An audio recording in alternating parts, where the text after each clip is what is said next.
for Pauline, yes, there was restaurants, especially anything that was new and starting and opening in Montreal. But she loved to cook.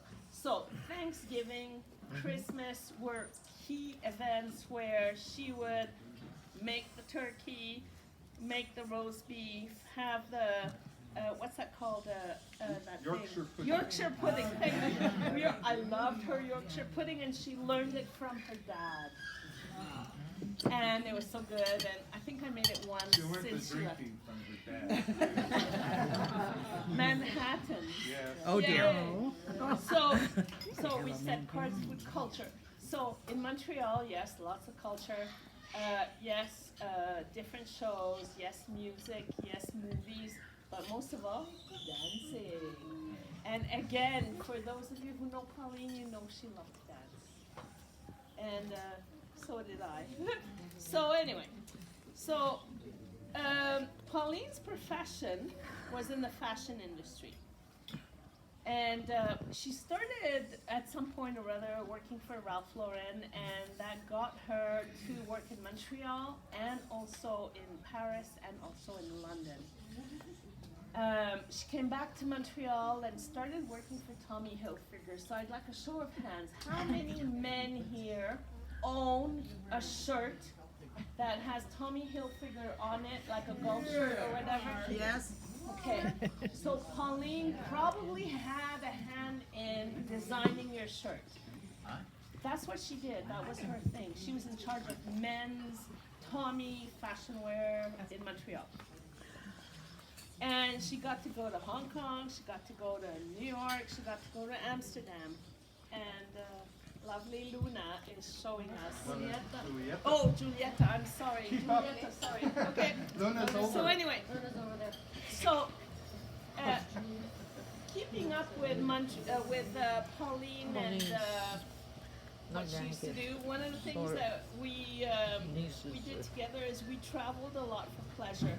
And if you've had a chance to look at the pictures on the wall, you'll see there's one picture that has many blue skies and blue waters, and we got to travel a lot. So Pauline back there at home, there's a picture of her saying no problem. I took that picture of her the first time we went to Guadeloupe at Club Med together. And that's really when it all started, that we started traveling together every winter. Aside from the Caribbeans, we ended up also recently, I'd say in the last 10, 15 years, going to Europe. And one of Pauline's favorite places was in Greece, and it was the island of Santorini. Thank you. It wasn't written here. So she just loved Santorini, and we went there for her 60th. It happened to also be my brother's 50th, so we sort of combined it all. Mary Ellen came along, and we all went to Santorini and did a little cruise in Greece. We also went to Spain together, Barcelona and Costa del Sol, and or Porto Banhos. And at some point with her niece Claudia, we went to Corsica and then traveled up France all the way to Paris. And because she had lived in Paris, it just meant so much to her to show us her Paris, and I thought that was really cool. Since she's arrived here, she became the ambassador for La Vida Loca. And I have to tell you, I had been here 3 times, and I recently retired, and I was planning on coming back in October to hang out with her. And then with the events that have happened, Stephen has appointed me his adopted new other sister. And so as a result, I'll be back. And,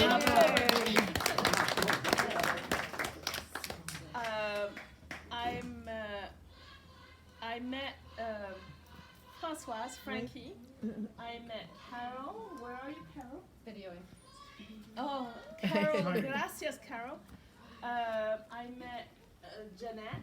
I met many of you, obviously, but it's just like I feel like I belong here, and thank you very much, all of you, for being here to have a party at Pauline's place. And I hand it over to you, bro. All right. That's what I thought. Yeah, she said she hasn't met him. It's actually a good segue because I wanted to let you all know that, sorry, that it's because of all of you that Pauline could make Chapala her new home. She was very happy here. Yes, she was. She was very, very happy here and was delighted to, host card games and dinners in her backyard. This was her backyard. Really, it's because of you people that Pauline felt happy here. She had to leave Montreal. She left Montreal to come here. Fortunately, I got to live with my sister very closely for the last 5 years. And she got to do all the things she loved, which was, as Joce said, cook. And she also loved her home. So if you see the ground floor over here, that's entirely Pauline's creation. And it's what she lived for. It's what she loved. I want to do a very special thanks to Dr. Leon and his wonderful staff for taking care of Pauline. Not only did he provide medical assistance for her, or expertise, but was here instantly 10 minutes after her first episode, guided us through the whole procedure from hospital to hospital, and when it appeared that things were not going to work out, he put her up in his home in Upper Floresta, which basically she had a casita to herself. This was typical Pauline, of the elegance that she had. That her hospital room would be something Upper Floresta casita. I mean, it was just so perfect. And the fact that Dr. Leon arranged that and Karma arranged that so that she arrived there on the very day that her best friends in the world were coming down to spend time with her. I don't think realizing that it would be the end times. But I think that's just wonderful for Dr. Leon and his staff over there, with Omar, Isabella, and Lapita.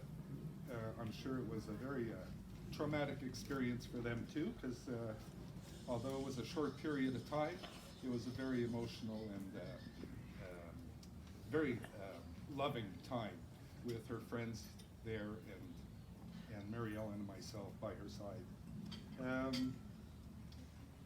So I'm just happy to have been able to live with her here for the last 5 years, very intimate basis, living on the same property. And I have a lot of faith, and I know I'm going to see her again. And so on that note, I think I'll give it over to Ken to say a little prayer. In a heartbeat. Yeah, well, I didn't want to say that, but I told her as she was passing that I'd see her in a heartbeat. There you go. Fair enough.